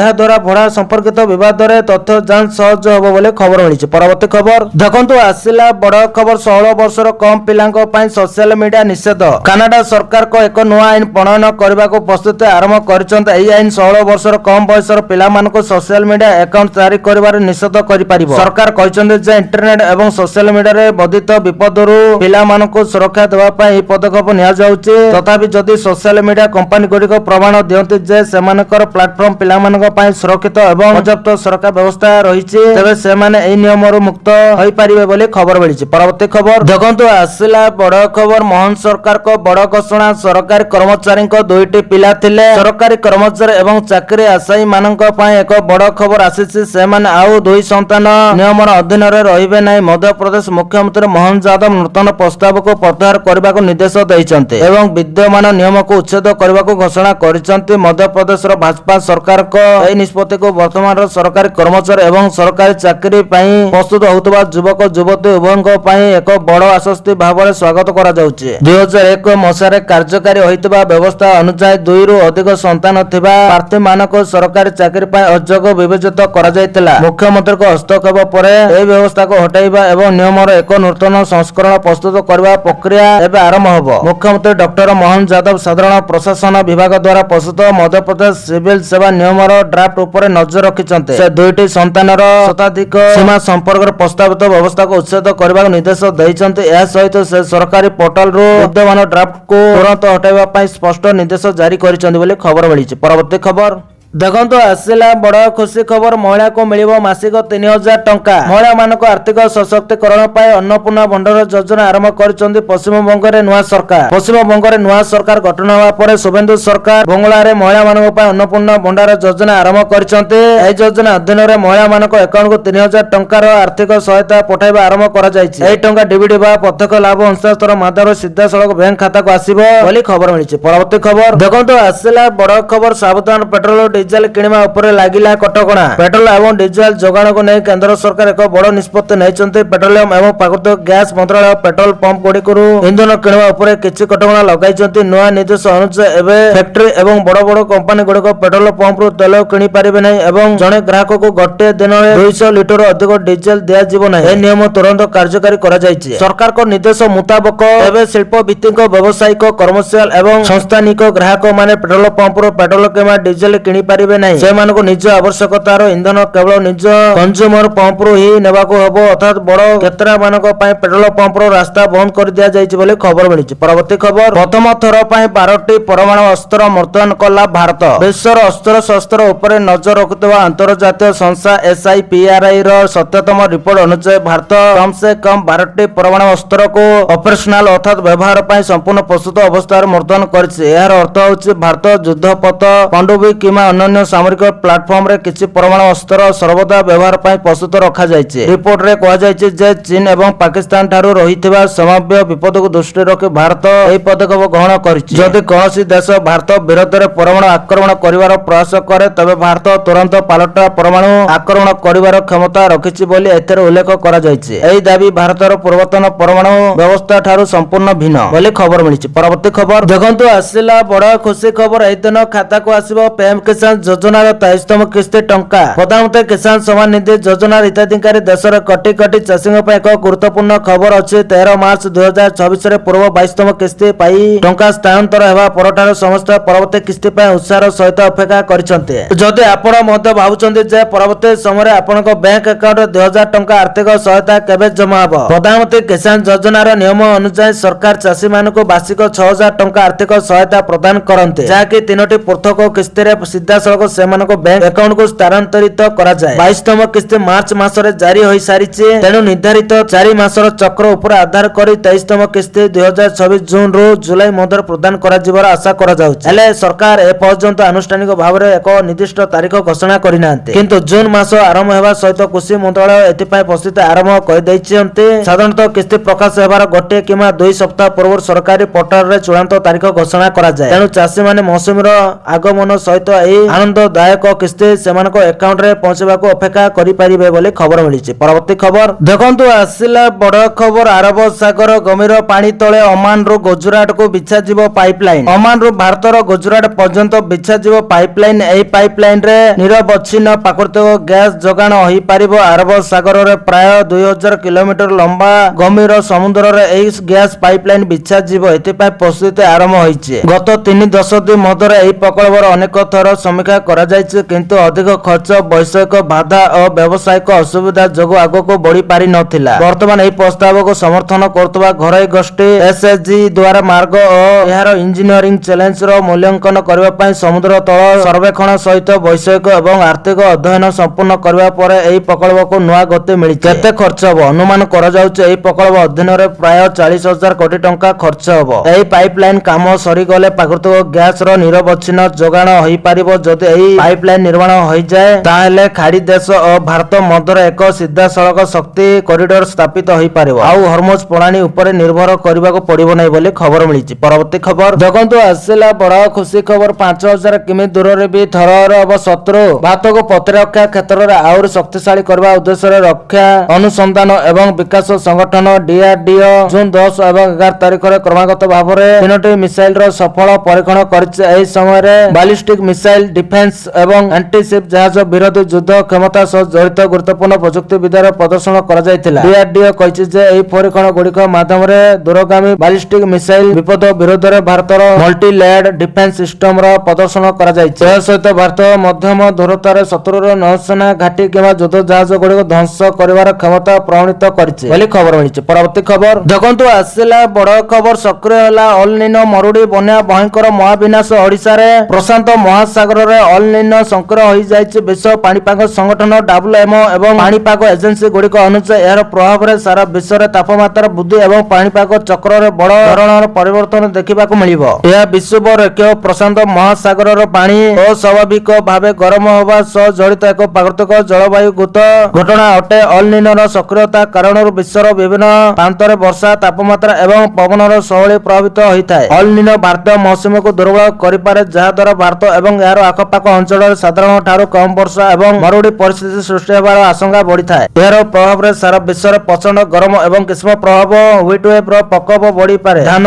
ଗହମ, କପା ଏବଂ କଫି ଭଳି ମୁଖ୍ୟ ଫସଲର ଅମଳ ପ୍ରଭାବିତ ହୋଇପାରେ, ଯାହାଦ୍ୱାରା ଖାଦ୍ୟ ପଦାର୍ଥ ଏବଂ ଶକ୍ତି ଏନର୍ଜିର ମୂଲ୍ୟ ବୃଦ୍ଧି ହୋଇ ମହଙ୍ଗା ମାଡର ଚାପ ବଢିପାରେ ବୋଲି ଖବର ମିଳିଛି। ପରବର୍ତ୍ତୀ ଖବର ଦେଖନ୍ତୁ ଆସିଲା ବଡ ଖୁସି ଖବର। କେନ୍ଦ୍ର ସରକାରଙ୍କ ବଡ ଘୋଷଣା, ହାଇ ଇଥାନଲ ପେଟ୍ରୋଲରୁ ଏକ୍ସାଇଜ ଡ୍ୟୁଟି ସମ୍ପୂର୍ଣ୍ଣ ଛାଡ। ପଶ୍ଚିମ ଏସିଆ ୱେଷ୍ଟ ଏସିଆରେ ଜାରି ରହିଥିବା ଯୁଦ୍ଧ ଏବଂ ଉତ୍ତେଜନା କାରଣରୁ ବିଶ୍ୱ ଶକ୍ତି ବଜାର ଗ୍ଲୋବାଲ ଏନର୍ଜି ମାର୍କେଟ ସୃଷ୍ଟି ହୋଇଥିବା ହାହାକାର ମଧ୍ୟରେ ଭାରତ ସରକାର ଦେଶକୁ ତୈଳ ସଂକଟରୁ ରକ୍ଷା କରିବା ଏବଂ ଆତ୍ମନିର୍ଭରଶୀଳତା କରିବା ପାଇଁ ଏକ ଅତ୍ୟନ୍ତ ଐତିହାସିକ ପଦକ୍ଷେପ ଗ୍ରହଣ କରିଛନ୍ତି। କେନ୍ଦ୍ର ସରକାର ଏକ ଆଧିକାରିକ ବିଜ୍ଞପ୍ତି ଜାରି କରି ଅଧିକ ପରିମାଣର ଇଥାନଲ ମିଶ୍ରିତ ପେଟ୍ରୋଲ ଉପରେ ଲାଗୁ ହେଉଥିବା ଏକ୍ସାଇଜ ଡ୍ୟୁଟି ଉତ୍ପାଦ ଶୁଳ୍କକୁ ସମ୍ପୂର୍ଣ୍ଣ ଭାବରେ ଛାଡ କରିବାକୁ ଘୋଷଣା କରିଛନ୍ତି। ବୁଧବାର ଜାରି ହୋଇଥିବା ଏକ ସରକାରୀ ବିଜ୍ଞପ୍ତି ଅନୁଯାୟୀ 22% ରୁ 30% ଇଥାନଲ ଯୁକ୍ତ ପେଟ୍ରୋଲ ଉପରେ କୌଣସି ଏକ୍ସାଇଜ ଡ୍ୟୁଟି ଲାଗିବ ନାହିଁ ବୋଲି ଖବର ମିଳିଛି। ପରବର୍ତ୍ତୀ ଖବର ଦେଖନ୍ତୁ ଆସିଲା ବଡ ଖବର। ସରକାରଙ୍କ ଉପରେ ଭଜ ହବନି ପଞ୍ଚାୟତ ଖର୍ଚ୍ଚ, ଗାଁରୁ ଟିକସ ଆଦାୟ କରିବ ପଞ୍ଚାୟତ। ବଦଳିବ ଗ୍ରାମୀଣ ଓଡିଶାର ଚିତ୍ର। ପଞ୍ଚାୟତର ବିକାଶ ପାଇଁ ଷୋଡଶ ଅର୍ଥ କମିଶନଙ୍କ ସୁପାରିଶ। ନିଜ ଅଞ୍ଚଳର ବିକାଶ ପାଣ୍ଠି ନିଜେ ଆଦାୟ କରିବାକୁ ରାଜ୍ୟକୁ ପରାମର୍ଶ ଦେଇଛନ୍ତି ଅର୍ଥ କମିଶନ। ପୌରାଞ୍ଚଳ ଓ ମହାନିଗମର ନିଗମ ଢାଞ୍ଚା ଅନୁସାରେ ପଞ୍ଚାୟତର ବି ଘର ଓ ସମ୍ପତ୍ତି ଟିକସ ଆଦାୟ କରିବାକୁ ଦିଆଯାଇଛି ପରାମର୍ଶ। ଏନେଇ ଷୋଡଶ ଅର୍ଥ କମିଶନଙ୍କ ପକ୍ଷରୁ ଏକ ମାର୍ଗଦର୍ଶିକା ଜାରି କରାଯାଇଛି। ପଞ୍ଚାୟତରେ ରହୁଥିବା ଲୋକଙ୍କୁ ଏବେ ଗଣିବାକୁ ପଡିବ ଟିକସ। ପୌରାଞ୍ଚଳ ଓ ମହାନିଗମର ନିଗମ ଢାଞ୍ଚା ଅନୁସାରେ ଗ୍ରାମାଞ୍ଚଳରେ ବି ଘର ଓ ସମ୍ପତ୍ତି ଟିକସ ଆଦାୟ କରିବାକୁ ପରାମର୍ଶ ଦେଇଛି। ଷୋଡଶ ଅର୍ଥ କମିଶନ CFC ବର୍ଷକୁ ପ୍ରାୟ 1200 ଟଙ୍କାର ଟିକସ ଦେବେ ପଞ୍ଚାୟତବାସୀ। CFC ର ଗାଇଡଲାଇନ ଅନୁସାରେ ଗ୍ରାମ ପଞ୍ଚାୟତ ଉନ୍ନୟନ ଯୋଜନା ପ୍ରସ୍ତୁତ କରିବାକୁ ପଞ୍ଚାୟତ ରାଜ ବିଭାଗର ନିର୍ଦ୍ଦେଶ ଦେଇଛି। 2028-29 ରୁ ପ୍ରତି ପଞ୍ଚାୟତକୁ ଏକ ପରଫର୍ମାନ୍ସ ଗ୍ରାଣ୍ଟ ବା ଅନୁଦାନ ମିଳିବ। ପ୍ରତି ପଞ୍ଚାୟତ, ପଞ୍ଚାୟତ ସମିତି ଓ ଜିଲ୍ଲା ପରିଷଦକୁ କେନ୍ଦ୍ର ସରକାର ଯେତିକି ପାଣ୍ଠି ଦେବେ ତାର ଅତିରିକ୍ତ 10% ପ୍ରଦର୍ଶନ ପାଣ୍ଠି ବାବଦରେ ମିଳିବ ବୋଲି ଖବର ମିଳିଛି। ପରବର୍ତ୍ତୀ ଖବର ଦେଖନ୍ତୁ ଆସିଲା ବଡ ଖବର। ଆକାଶରୁ ଭାରତ ଉପରେ ନଜର ରଖୁଛି ପାକିସ୍ତାନ। ପାକିସ୍ତାନ ଚୁପଚାପ ଭାରତ ସହିତ ଏକ ନୂତନ ରଣନୈତିକ ପ୍ରତିଯୋଗିତାରେ ସାମିଲ ହେଉଛି। ଚୀନ ସହାୟତାରେ ପାକ୍ ନିଜର ମହାକାଶ ନିରୀକ୍ଷଣ କ୍ଷମତାକୁ ଦ୍ରୁତ ଗତିରେ ବିସ୍ତାର କରିଛି। ପାକିସ୍ତାନ ମାତ୍ର 16 ମାସ ମଧ୍ୟରେ 6ଟି ପୃଥିବୀ ପର୍ଯ୍ୟବେକ୍ଷଣ ଉପଗ୍ରହ ଉତ୍କ୍ଷେପଣ କରିଛି ଏବଂ ନିୟମିତ ଭାବରେ ଭାରତୀୟ ଅଞ୍ଚଳ ଉପରେ ନଜର ରଖିବା ପାଇଁ ସକ୍ଷମ ଏକ ଉପଗ୍ରହ ନେଟୱାର୍କ ପ୍ରତିଷ୍ଠା କରିଛି। ବିକାଶର ଏହି ହଠାତ୍ ତ୍ୱରାନ୍ୱିତତା ପାକିସ୍ତାନର ଅନ୍ୟଥା ମନ୍ଥର ଗତିରେ ଥିବା ମହାକାଶ କାର୍ଯ୍ୟକ୍ରମରେ ଏକ ଗୁରୁତ୍ୱପୂର୍ଣ୍ଣ ପରିବର୍ତ୍ତନକୁ ସୂଚିତ କରେ ବୋଲି ଖବର ମିଳିଛି। ପରବର୍ତ୍ତୀ ଖବର ଦେଖନ୍ତୁ ଆସିଲା ବଡ ଖବର। ଗ୍ରାହକକୁ ଝଟକା ହୋ ବଢିବ ନିତ୍ୟ ବ୍ୟବହାର୍ଯ୍ୟ ସାମଗ୍ରୀ ମୂଲ୍ୟ। ପେଟ୍ରୋଲ ଏବଂ ଡିଜେଲର ପାରମ୍ପରିକ ମୂଲ୍ୟ ବୃଦ୍ଧିକୁ ନେଇ ପୂର୍ବରୁ କେତେକ ଖାଦ୍ୟ ସାମଗ୍ରୀ ସମେତ ନିତ୍ୟ ବ୍ୟବହାର୍ଯ୍ୟ ସାମଗ୍ରୀ ମୂଲ୍ୟ ବୃଦ୍ଧି ପାଇଥିଲା, କିନ୍ତୁ ଇତିମଧ୍ୟରେ ପେଟ୍ରୋଲ ଏବଂ ଡିଜେଲ ମୂଲ୍ୟ ଆହୁରି ବୃଦ୍ଧି ପାଇଥିବାରୁ ନିତ୍ୟ ବ୍ୟବହାର୍ଯ୍ୟ ସାମଗ୍ରୀ ପ୍ରସ୍ତୁତ କରୁଥିବା FMCG କମ୍ପାନୀ ଗୁଡିକ ସେମାନଙ୍କ ଉତ୍ପାଦ ମୂଲ୍ୟ ଆହୁରି ବୃଦ୍ଧି କରିବାକୁ ଯାଉଛନ୍ତି। ଏହାଦ୍ୱାରା ଖୁବଶୀଘ୍ର ବିଭିନ୍ନ ସାମଗ୍ରୀ ମୂଲ୍ୟ ଆହୁରି ମହଙ୍ଗା ହେବ ବୋଲି ନିଶ୍ଚିତ ହୋଇଛି। କମୋଡିଟି ବିଶେଷଜ୍ଞ ମାନଙ୍କ ଠାରୁ ମିଳିଥିବା ସୂଚନା ଅନୁସାରେ ସାବୁନ ଓ ସର୍ଫ ଠାରୁ ଆରମ୍ଭ କରି ଟୁଥପେଷ୍ଟ ଓ ଖାଇବା ତେଲ ପର୍ଯ୍ୟନ୍ତ ବିଭିନ୍ନ ସାମଗ୍ରୀର ମୂଲ୍ୟ ପ୍ରାୟ 4 ରୁ 11% ପର୍ଯ୍ୟନ୍ତ ବୃଦ୍ଧି ପାଇବ। ତୈଳ ମୂଲ୍ୟ ବୃଦ୍ଧି ସହିତ ପରିବହନ ଖର୍ଚ୍ଚ ଏବଂ କଞ୍ଚାମାଲ ମହଙ୍ଗା ହେବା କାରଣରୁ ଉତ୍ପାଦନ ଖର୍ଚ୍ଚ ବୃଦ୍ଧି ପାଇଛି ବୋଲି ଖବର ମିଳିଛି। ପରବର୍ତ୍ତୀ ଖବର ଦେଖନ୍ତୁ ଆସିଲା ବଡ बड़ खबर अश्विनी वैष्णव बड़ घोषणा जुलाई 15 सुधा आरंभ हब रेल टिकेट बुक करुवा लोकों एक खुशी खबर एक नूतन आईआरसीटीसी वेबसाइट खूब शीघ्र आरंभ होगा जाउछि लोक माने प्रायतः आईआरसीटीसी माध्यम टिकेट बुक करने समय असुविधार सम्मुखीन होते जयपुर छात्र मानक अभियोग पर केंद्र रेल मंत्री अश्विनी वैष्णव घोषणा कर नूतन आईआरसीटीसी वेबसाइट जुलाई 15 सुधा आरंभ हब जयपुर मालव्य जातीय प्रजुक्ति विद्या प्रतिष्ठान एमएनआईटी रे छात्र छात्री मानक सह आलोचना समय केंद्र मंत्री ए घोषणा कर सोशल मीडिया शीघ्र भाइराल होउतबा एक वीडियो रे जने छात्र मंत्री को कहउतबा देखा जाउछि महाशय दयाकरी आईआरसीटीसी रे कैप्चा समस्यार समाधान करंतु बोली खबर मिलिछि। परवर्ती खबर देखंतु आसिला बड़ खबर जीवन रक्षाकारी मेडिसिन दर 50% बढ़ाइले सरकार रंधन गैस एलपीजी पेट्रोल और डीजेल पर एवं जीवन रक्षाकारी जरूरकालीन औषध उपर पश्चिम एशिया युद्धर सांघातिक प्रभाव देखा मिली अंतर्जातीय स्तर में जोगाण श्रृंखल विपर्यस्त होगा जो कैंसर रोग चिकित्सा व्यवहृत प्रमुख केमोथेरापी औषध सिस्प्लाटिन कार्बोप्लाटिन एवं धनुष्ट कार रोगर प्रतिषेधक टिटानस इंजेक्शन मूल्य में व्यापक वृद्धि घटी कंचामाल आमदानी खर्च एवं विमान और सामुद्रिक परिवहन भड़ा अहेतुक भाव बढ़ी जो मेडिकल बाजार में एभली स्थिति सृष्टि होती जहाँ गरीब और मध्यवित्त श्रेणी रोगी चिंता को द्विगुणित कर खबर मिली। परवर्ती खबर देखो आसला बड़ खबर एलनिनोर प्रभाव को नहीं राजस्व मंत्री को आश्वस्त कहले विचलित हूँ नहीं चाषी एलनिनो को नहीं विचलित हूँ नहीं चाषी एलनिनोर प्रभाव को नहीं पूर्वानुमान अनुसार राजस्व मंत्री को आश्वस्त कहले राज्य में स्वाभाविक वर्षा कम वर्षा हेले प्लान 2-3 सरकार प्रस्तुति अच्छी आम विभिन्न विभाग सह आलोचना आरंभ करूँ सारा देश में पुष्टिपात कम हम बोली आकलन होती पूर्वानुमान कहूँ ओडिशा रे बेसी समस्या हेबनी आवश्यक होउतबा 1452 सेंटीमीटर वर्षा कम हब ना जदि भी हैला सेतिपई किपरि जलाशय संरक्षण एवं अन्य जलसेचन प्रकल्प गुड़ी को प्रस्तुत करिजिबि सेने सबु विभाग सह कथबार्ता सरिछि चाषी माने विचलित हंतु नै सरकार को पाखरे प्लान 2 और 3 प्रस्तुत थिबा कहिसंते राजस्व मंत्री बोले खबर मिलिछि। परवर्ती खबर देखंतु आसिला बड़ खुशी खबर सरकार को बड़ घोषणा मेट्रो बस रे ऑफिस जीवा आसीबा करतबा कर्मचारी को मिलिबो अधिक दरमा दिल्ली सरकार निज कर्मचारी हित एवं बढ़ुवा इंधन फ्यूएल संकट मुकाबिला करने एक बड़ निष्पत्ति नहीं सरकार एवं सही समस्त कर्मचारी को विशेष इंटर्नशिप अतिरिक्त भत्ता प्रदान करेंगे जो मैंने ऑफिस जावा आसवा दिल्ली मेट्रो डीटीसी बस किंवा अन्य सार्वजनिक परिवहन व्यवहार कर अर्थ विभाग यह संपूर्ण योजनार एक रूपरेख प्रस्तुत कर सारी एवं खूब शीघ्र यह समस्त विभाग लागू कर अर्थ विभाग निर्देश अनुसार जदि कौन सरकारी कर्मचारी निजर मासिक ट्रांसपोर्ट अलाउंस महंगा भत्ता को छाड़ी अतिक्रम 25% अंश दिल्ली परिवहन निगम डीडीसी द्वारा जारी करा जायतिबा कॉमन मोबिलिटी कार्ड किनिबारे किमा रिचार्ज करिबारे खर्च करंती तेबे से एई योजना पाई योग्य विवेचित हेबे एभली कर्मचारी मानकु सेमानकर समुदाय ट्रांसपोर्ट अलाउंस रो 10% सह समान अतिरिक्त इंटर्नशिप दिया जिवो एई राशि प्रति मासरे कर्मचारी को सेमानक दरमा सहित मिसी मिलिबो बोले खबर मिलिछि। परवर्ती खबर देखंतु आसिला बड़ खबर इजराइल आक्रमण पर भांगी जिवो कि अमेरिका और ईरान शांति चुक्ति इजराइल रविवार लेबानन राजधानी बेरुत उपर बोमा वर्षा करिছে ଏହି ଆକ୍ରମଣ 3 ଜଣଙ୍କର ମୃତ୍ୟୁ ହୋଇଥିବା ବେଳେ 15 ଜଣ ଆହତ ହୋଇଛନ୍ତି କିନ୍ତୁ ଏହି ଆକ୍ରମଣ ଏଭଳି ଏକ ସମୟରେ ହୋଇଛି ଯେତେବେଳେ ଆମେରିକା ଓ ଇରାନ ମଧ୍ୟରେ ଏକ ବଡ଼ ଶାନ୍ତି ଚୁକ୍ତି ପ୍ରାୟ ଚୂଡ଼ାନ୍ତ ପର୍ଯ୍ୟାୟରେ ପହଞ୍ଚିଛି ଏହି ଆକ୍ରମଣ ଯୋଗୁଁ ଇରାନ ଏତେ ରାଗି ଯାଇଛି ଆଉ ଚୁକ୍ତି ଭାଙ୍ଗିବା ପରିସ୍ଥିତି ସୃଷ୍ଟି ହୋଇଛି ଏବେ ଖୋଦ ଆମେରିକା ରାଷ୍ଟ୍ରପତି ଡୋନାଲ୍ଡ ଟ୍ରମ୍ପ କହିଛନ୍ତି ଏହି ଆକ୍ରମଣ ହେବା ଉଚିତ ନଥିଲା ଟ୍ରମ୍ପ ଏହାକୁ ନେଇ ନିଜର ଅସନ୍ତୋଷ ପ୍ରକାଶ କରିଛନ୍ତି। ଡୋନାଲ୍ଡ ଟ୍ରମ୍ପ କଣ କହିଲେ ଇସ୍ରାଏଲର ଆକ୍ରମଣ ପରେ ଆମେରିକା ରାଷ୍ଟ୍ରପତି ଡୋନାଲ୍ଡ ଟ୍ରମ୍ପ ମଇଦାନକୁ ଓହ୍ଲାଇଛନ୍ତି ସେ ସ୍ପଷ୍ଟ ଭାବେ କହିଛନ୍ତି ଆଜି ସକାଳେ ବେରୁତ ଉପରେ ଯେଉଁ ଆକ୍ରମଣ ହେଲା ତାହା ହେବା ଉଚିତ ନଥିଲା ବିଶେଷ କରି ସେହି ସମୟରେ ଯେତେବେଳେ ଆମେ ଆମେରିକା ଓ ଇରାନ ଶାନ୍ତି ଚୁକ୍ତିର ଏତେ ନିକଟତର ଅଛୁ ରାଷ୍ଟ୍ରପତି ଟ୍ରମ୍ପ ଏହା ମଧ୍ୟ ସ୍ୱୀକାର କରିଛନ୍ତି ଇସ୍ରାଏଲ ନିଜକୁ ରକ୍ଷା କରିବାର ଅଧିକାର ଅଛି କିନ୍ତୁ ଯେଉଁ ଆକ୍ରମଣର ଜବାବରେ ଇସ୍ରାଏଲ ଏହି ପଦକ୍ଷେପ ନେଇଛି ତାହା ବହୁତ ଛୋଟ ଥିଲା ବୋଲି ଖବର ମିଳିଛି। ପରବର୍ତ୍ତୀ ଖବର ଦେଖନ୍ତୁ ଆସିଲା ବଡ଼ ଖବର ଓମାନ ଉପକୂଳରେ ବୁଡ଼ିଗଲା ଜାହାଜ ସେଥିରେ ଥିଲେ 14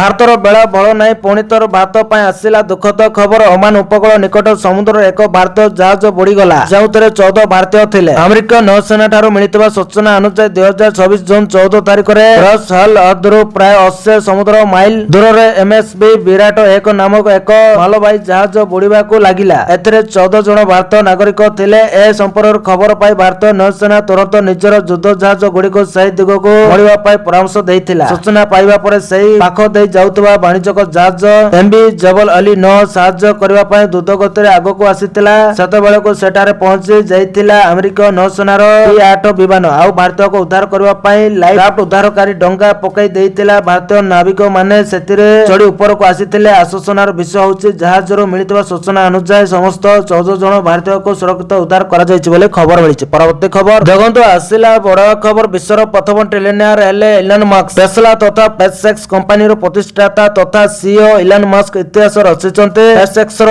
ଆଇପିଓ ଆସିବା ପରେ ସେ ବିଶ୍ୱର ପ୍ରଥମ ଟ୍ରିଲିୟନିୟର ବା $1,00,000 କୋଟି ମୂଲ୍ୟର ସମ୍ପତ୍ତି ଥିବା ବ୍ୟକ୍ତିରେ ପରିଣତ ହୋଇଛନ୍ତି। ରୟଟର୍ସ ରିପୋର୍ଟ ଅନୁଯାୟୀ ସ୍ପେସଏକ୍ସ ଏହାର ଆଇପିଓ ଜରିଆରେ $75 ବିଲିୟନ ସଂଗ୍ରହ କରିବାରେ ସକ୍ଷମ ହୋଇଛି। ଏହି ଐତିହାସିକ ଆଇପିଓ ପରେ କମ୍ପାନୀର ମୂଲ୍ୟ ଦ୍ରୁତଗତିରେ ବଢି ଯାଇଛି ଏବଂ ମସ୍କ ନିଟ୍ ସମ୍ପତ୍ତି $1 ଟ୍ରିଲିୟନ ବା $1,00,000 କୋଟି ଅତିକ୍ରମ କରି $1.1 ଟ୍ରିଲିୟନ ରେ ପହଞ୍ଚିଛି ବୋଲି ଖବର ମିଳିଛି। ପରବର୍ତ୍ତୀ ଖବର ଦେଖନ୍ତୁ ଆସିଲା ବଡ ଖବର। ରୁଷିଆ ତେଲକୁ ନେଇ ଆମେରିକାକୁ ଧଇଲେ ଜୟଶଙ୍କର ନିବେଦନ କରିବାକୁ ଆସି ଭାରତର ବୈଦେଶିକ ମନ୍ତ୍ରୀ ଏସ୍ ଜୟଶଙ୍କର ତେଲ ରାଜନୀତି ଉପରେ ଆମେରିକା ଏବଂ ୟୁରୋପକୁ କଡା ସମାଲୋଚନା କରିଛନ୍ତି। ସେ ରୁଷିଆ ତେଲ କ୍ରୟ ସମ୍ପର୍କରେ ଆମେରିକାକୁ ସ୍ପଷ୍ଟ ବାର୍ତ୍ତା ଦେଇଛନ୍ତି। ଫିନଲାଣ୍ଡରୁ ଭାଷଣ ଦେଇ ଜୟଶଙ୍କର ସ୍ପଷ୍ଟ ଭାବରେ ଆମେରିକାକୁ ଏହି ବାହାନା ଛାଡିବାକୁ କହିଥିଲେ ଯେ ଭାରତ ଆମେରିକାର ତେଲ ସମ୍ବନ୍ଧୀୟ ଖେଳ ବିଷୟରେ ଭଲ ଭାବରେ ଅବଗତ। ସେ ଜୋର ଦେଇ କହିଥିଲେ ଯେ ଭାରତ ରୁଷିଆରୁ ତେଲ କ୍ରୟ କରିବା ସମୟରେ ସର୍ବଦା ତାର ଜାତୀୟ ସ୍ୱାର୍ଥକୁ ପ୍ରାଥମିକତା ଦେଇ ଆସିଛି। ଚାପ କିମ୍ବା କାହାଣୀର ବଶବର୍ତ୍ତୀ ହେବା ଅପେକ୍ଷା ମୂଲ୍ୟ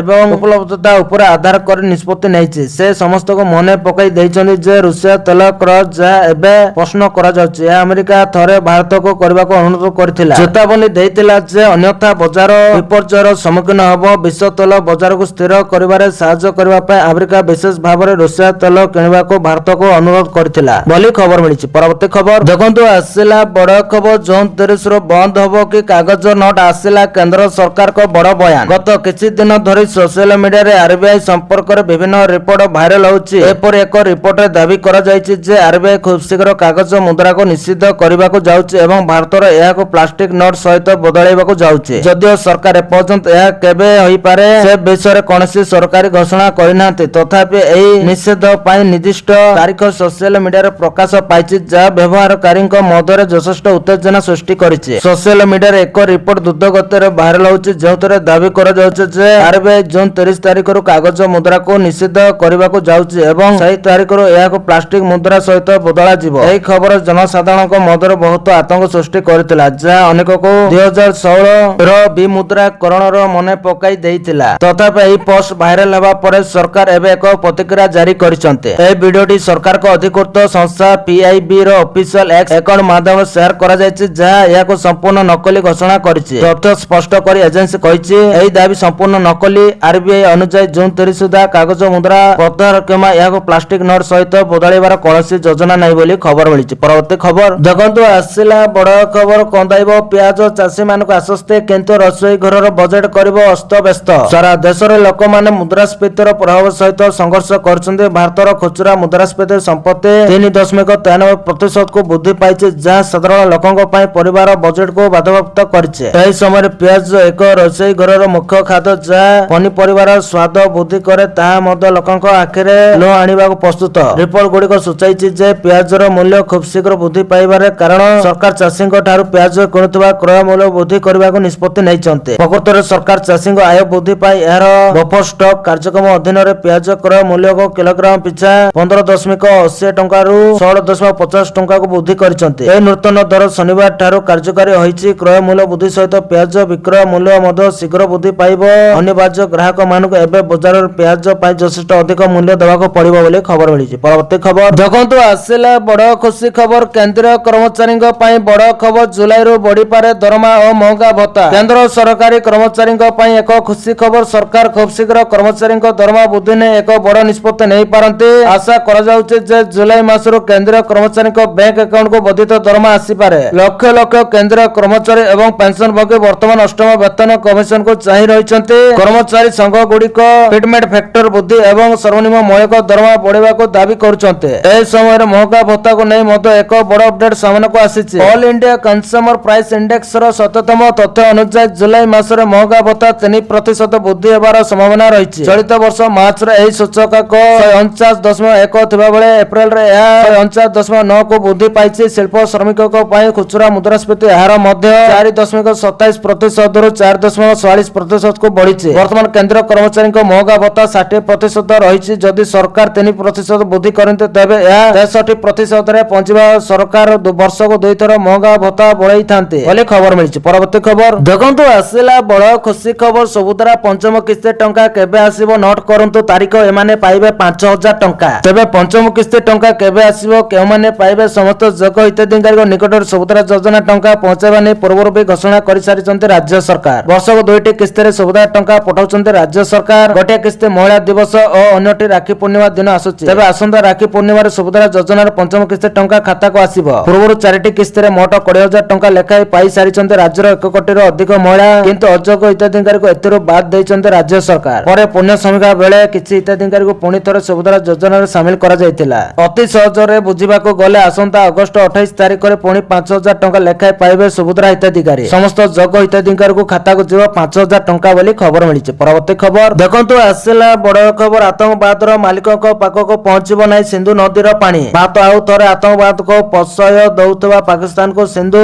ନଦୀର ପାଣିକୁ ନେଇ ସ୍ପଷ୍ଟ ଚେତାବନୀ ଦେଇଛି। ପ୍ରତିରକ୍ଷା ମନ୍ତ୍ରୀ ରାଜନାଥ ସିଂ ଆତଙ୍କବାଦଙ୍କ ପ୍ରତି ପାକିସ୍ତାନର ସମର୍ଥନକୁ ନିନ୍ଦା କରି ଶୁକ୍ରବାର ଦିନ କହିଛନ୍ତି ଯେ ଜାତୀୟ ଗଣତାନ୍ତ୍ରିକ ମେଣ୍ଟ ଏନଡିଏ ସରକାର ଆତଙ୍କବାଦକୁ ପ୍ରାୟୋଜିତ କରୁଥିବା ଲୋକଙ୍କ ପାଖକୁ ସିନ୍ଧୁ ନଦୀର ପାଣି ପହଞ୍ଚିବାକୁ ଦେବେ ନାହିଁ। ତେଲେଙ୍ଗାନାରେ ବିଜେପି ପକ୍ଷରୁ ଆୟୋଜିତ ଇଣ୍ଟେଲେକ୍ଚୁଆଲ ମିଟିଂ କୁ ସମ୍ବୋଧିତ କରି ସେ କହିଛନ୍ତି ଯେ ଅପରେସନ ସିନ୍ଧୁର ଜରିଆରେ ସରକାର ସମଗ୍ର ବିଶ୍ୱକୁ ଦେଖାଇ ଦେଇଛନ୍ତି ଯେ ଯେଉଁମାନେ ଶାନ୍ତି ଏବଂ ସଦ୍ଭାବନା ଭାଷା ବୁଝନ୍ତି ନାହିଁ ସେମାନଙ୍କୁ ସେମାନଙ୍କ ଭାଷାରେ କିଭଳି ଜବାବ ଦିଆଯାଏ। ସେ ଅପରେସନ ସିନ୍ଧୁର ଏବଂ ସୈନିକମାନଙ୍କ ତିରୋକ୍ତା ଉପରେ ପ୍ରଶ୍ନ ଉଠାଇଥିବାରୁ କଂଗ୍ରେସ ଏବଂ ଅନ୍ୟ ବିରୋଧୀ ଦଳର ନେତାମାନଙ୍କୁ ସମାଲୋଚନା କରିଛନ୍ତି। ପ୍ରତିରକ୍ଷା ମନ୍ତ୍ରୀ କହିଛନ୍ତି ଯେ ସରକାର ସ୍ପଷ୍ଟ ଭାବେ କହିଥିଲେ ଯେ ଯଦି ଭାରତ ବିରୋଧରେ ଆତଙ୍କବାଦୀ ଆକ୍ରମଣ ହୁଏ ତେବେ ସେ ପାକିସ୍ତାନକୁ ଖାଦ୍ୟ, ଶସ୍ୟ ଏବଂ ଜଳ ଯୋଗାଣ ବନ୍ଦ କରିଦେବ ବୋଲି ଖବର ମିଳିଛି। ପରବର୍ତ୍ତୀ ଖବର ଦେଖନ୍ତୁ, ଆସିଲା ବଡ଼ ଖୁସି ଖବର। ରେଳବାଇ ଭର୍ତ୍ତି ପରୀକ୍ଷାର୍ଥୀଙ୍କ ପାଇଁ ବଡ଼ ଖବର। ରେଳମନ୍ତ୍ରୀ କଲେ ବଡ଼ ଘୋଷଣା। ନୂଆଦିଲ୍ଲୀରେ ଶୁକ୍ରବାର ଇଣ୍ଡିଆନ୍ ରେଳବାଇର ବରିଷ୍ଠ ଅଧିକାରୀମାନଙ୍କ ସହ ରେଳମନ୍ତ୍ରୀ ଅଶ୍ୱିନୀ ବୈଷ୍ଣବ ରେଳବାଇ ନିଯୁକ୍ତି ବୋର୍ଡ ଆରଆରବିର ନିଯୁକ୍ତି ପ୍ରକ୍ରିୟାକୁ ନେଇ ଏକ ଉଚ୍ଚସ୍ତରୀୟ ସମୀକ୍ଷା ବୈଠକ କରିଛନ୍ତି। ରେଳମନ୍ତ୍ରୀ ନିଯୁକ୍ତି ପ୍ରକ୍ରିୟାକୁ ସ୍ୱଚ୍ଛ, ସଠିକ କରିବା ଏବଂ ପ୍ରଯୁକ୍ତି ବିଦ୍ୟା ଟେକ୍ନୋଲୋଜି ଆଧାରିତ ବ୍ୟବସ୍ଥା ଲାଗୁ କରିବା ଉପରେ ଗୁରୁତ୍ୱ ଦେଇଛନ୍ତି।